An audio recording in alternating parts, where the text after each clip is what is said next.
सङ्काशं काश्यपेयं महाद्युतिं तमोरि सर्वपापघ्नं प्रणतोऽस्मि दिवाकरम्।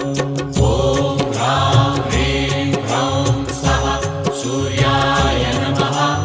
ॐ ह्रां ह्रीं ह्रौं स्वः सूर्याय नमः। जपाकुसुमसङ्काशं काश्यपेयं महाद्युतिं तमोरि सर्वपापघ्नं प्रणतोऽस्मि दिवाकरम्। ॐ ह्रां